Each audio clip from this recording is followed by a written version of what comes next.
Hello everybody and welcome back, and I think I broke Fusion.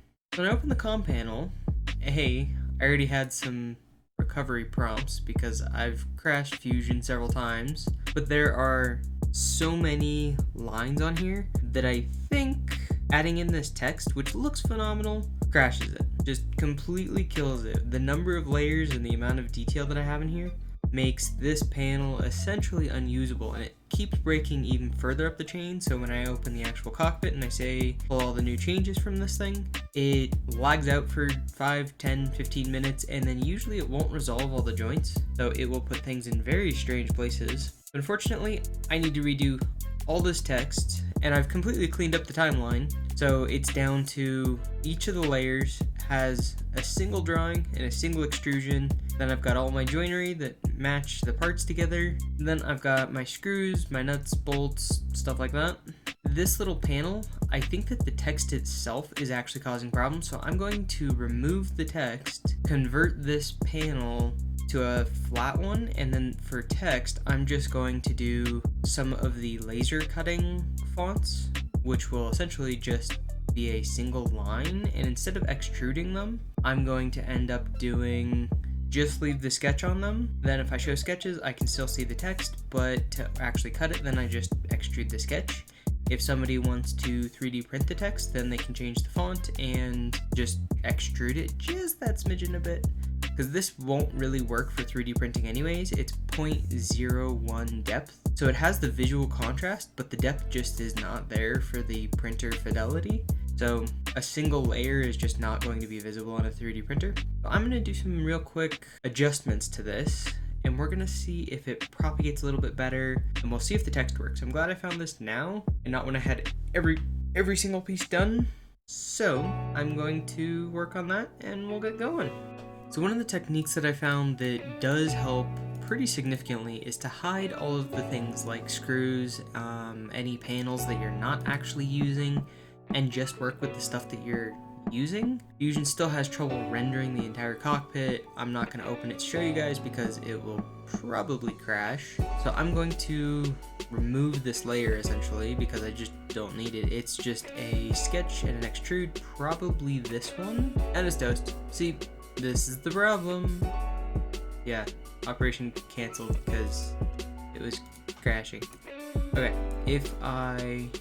quite simply, let's just roll this back and see if the text disappears, and see how long it takes to even resolve that the text is gone. Yeah, so now it doesn't have the text, so I'm going to actually delete.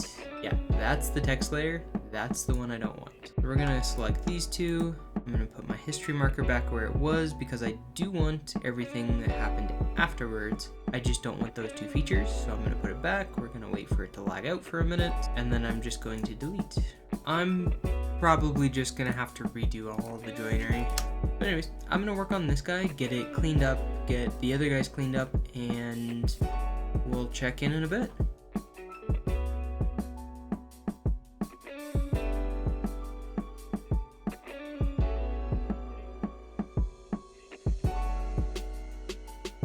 These are the basics. Now we're gonna make some text. Now instead of using the previous text that I had, I'm gonna move it down here. That's too big, but we have to move the text type. If I remember correctly, these are specifically text for laser cutting. We use a widener, and it's gotta be a little smaller, so we'll go 0.2 on this. We're gonna put that right about left edge and bottom edge because it scales up and out. That's better. I like that one. 0.205, that's not a weird one at all. We're not going to extrude any of this. We're going to leave this as a sketch and just name it text. I'm going to do this text for everything else. We're not going to extrude it. That way, if needed, we can change fonts, we can do extrusions, we can do everything else later. That way the text is not permanent. It's just joined to this part, so we have all the details we need to replicate it to make it work. And I'm going to name this sketch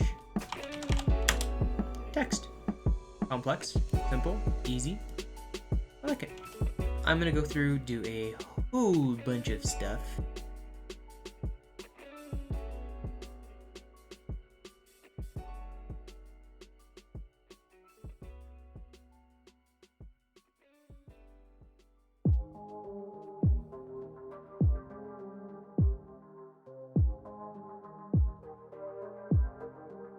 Okay, now I've got all the text on there including pluses, minuses. These guys are a little smaller. I've got all the little lines on there. So we'll basically finish that sketch. And instead of extruding or doing anything else with this, I'm just gonna leave it as a sketch. No physical modeling required, it's just text.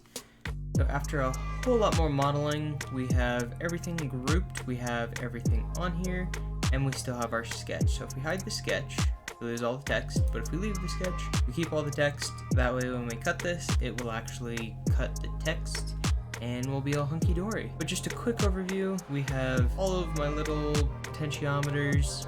We've got 2-position switches, 2-position, these are 3-position, this is a 3-position momentary on-off, momentary on. That one's a little funky, those are a little expensive, they're a little everything. These guys are non-momentary, those are just on-off. This is going to be a rotary encoder because it's way easier to put in and program a rotary encoder rather than have 20 clicks of an output. That would just be a ton. So we're going to do a rotary with positive, negative, etc. We'll see how DCS wants to handle it and we'll give it that. There are a massive number of LEDs. I've got all the buttons and switches modeled. I have nuts, bolts, everything I can think of is currently modeled on this.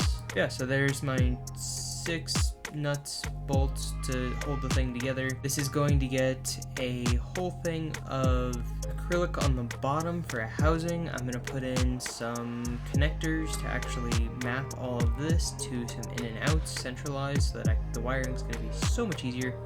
I'll update you guys with how I'm going to do that in a future video, but for now, this is pretty good. At this point, I could actually make it. It wouldn't be perfect, but it would be pretty close. If I didn't want a housing, I could literally just wire these straight into a controller, and it would be functional. I've got an actual parts list. So it's got the acrylic parts that I need. It has what screws I need. I've got how many LEDs I need. There's a lot. It's got the number of nuts, what size I need, etc. And then it's got all my switches, what types, rotary encoders, potentiometers, on off on, momentary, not momentary, on off, etc. So I essentially have a full parts list here, and if I just need to see just the switches, I can isolate those, see exactly where they are, see what they look like, etc. One of the things about creating components is that you can isolate each one of them. That way we can just see the acrylic and the sketch without all the other stuff. That way we can see, waiting for the helicopter to go over. That way we can see just the component we're looking at, and if we want to go back up to the entire thing, we can activate the entire model and then make it the full thing. But for now, that is a quick update on the major problem of absolutely murdering Fusion360 with text. It's going to become a future problem in a while because there are probably 100 or so of these. This is not even the most complex panel that I'm working on, and there are 77 parts in here. I have at least another 20 to 30 physical parts. Then when I do the wiring, that's going to jump up another 50 or so. So this is probably going to be 150 parts or so just for the self-contained isolated column unit. That times the 100 or so of these panels that I've got to make is about 15,000 individual components. And most of the people that I've seen that do stuff like this, that actually get into the several thousands of parts, when you combine them and you put them all together, it doesn't go well.